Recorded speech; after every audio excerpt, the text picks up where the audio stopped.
In parallel with the rapid development of mobile applications for smartphones, bring-your-own-device technologies are becoming more relevant in the educational process, when equipment that is in the pocket of a modern student is used in classes. BYOD technology becomes most effective if all students are provided with research equipment. But it is difficult to ensure such conditions in terms of distance learning during the war, the coronavirus pandemics, and so on. In order to solve this problem, it is necessary to be able to develop laboratory installations that each student can make on his own. As an example of the implementation of this principle, the article considers a physical installation and a method of conducting laboratory work, measuring Earth's mean density using BYOD technology.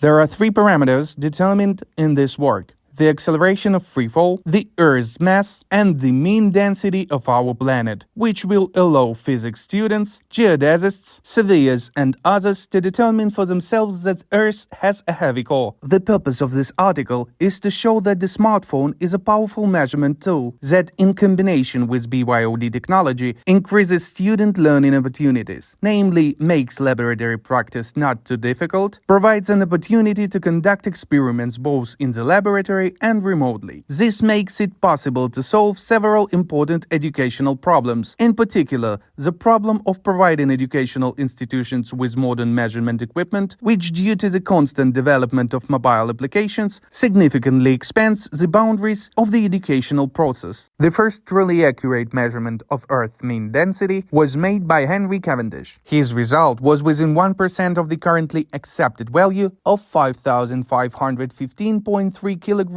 per cubic meter. The most important characteristic of a celestial body is its mass, which can be calculated by Kepler's third generalized law. The mass of the Earth can also be calculated by measuring the force of gravity on its surface. A student, for example, can determine the mass of the Earth using a mathematical pendulum. If h tends to 0, then from equation 3, we get that freefall acceleration. Many works are dedicated to the measurement of freefall acceleration using smartphone sensors. From equation 2 and 4, we get the formula for determining the Earth's mass.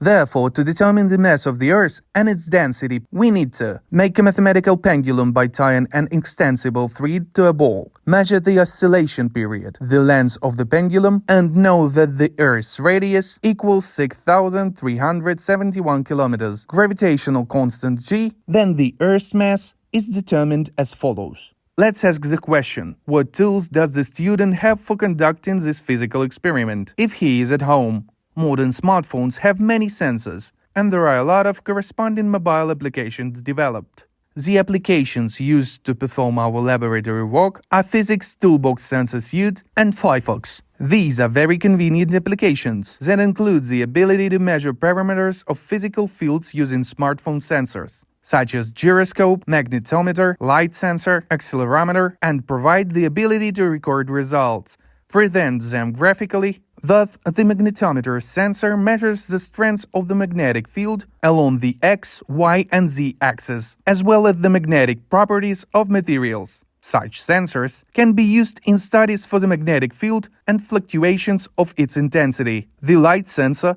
can be used to study the light level. Summarizing the above, we come to the conclusion that a mobile device should become an everyday tool for learning. In order to determine the oscillation period of a mathematical pendulum using the magnetic center of a smartphone, we must first determine its location. To do this, you need a small magnet, a smartphone with the Firefox or Physics Toolbox Sensor Suite applications, a ruler, and a piece of paper with a 5mm grid. The position of the sensor is determined by using a technology that consists in bringing a small magnet closer to the phone's sensor from different directions and determining the maximum value of the magnetic field induction. The value of the X component of the magnetometer is then equal to 0. The determinant of the Y-axis is also determined using the Physics Toolbox application. Compass determines the position of the magnetic field sensor in the smartphone. For this, the magnet is placed next to the smartphone. If the maximum magnitude of magnetic field induction is displayed, then the magnet is exactly at the level of the sensor. The magnetic field sensor is now located in the intersection of the X and Y axis. As it's seen in Figure 1, the indicators on the display make it possible to determine both the magnitude of the Earth's magnetic field and calculate the angle of inclination of the magnetic field induction vector by compass Y and Z. The iron ball of the pendulum most often stays at the state of rest and is magnetized under the influence of the Earth's magnetic field. The magnetization of the ball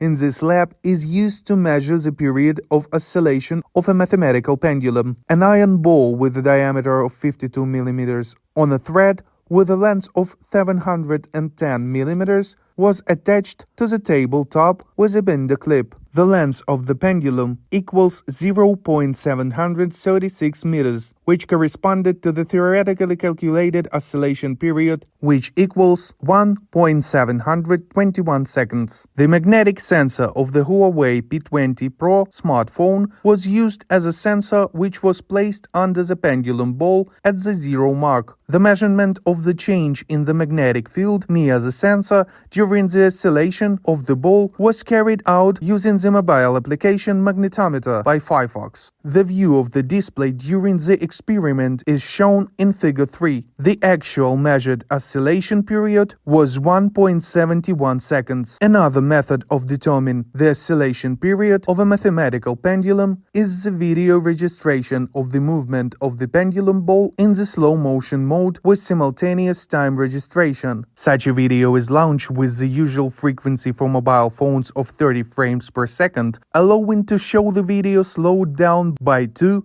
to 32 times. So the processes that were previously invisible to the human eye are open for measurement now, and it is more convenient to do this if there is a time fixation of the event. The stopwatch mobile application was used as such a clock with a time measurement accuracy of 1 millisecond. The algorithm for determining the oscillation period consisted in measuring the time interval t during which the mathematical pendulum made 10 oscillations. The mean oscillation period of the mathematical pendulum for 10 experiments was equal to 1.725 seconds. Another method of determining the oscillation period of a mathematical pendulum is the method that uses the smartphone's light sensor.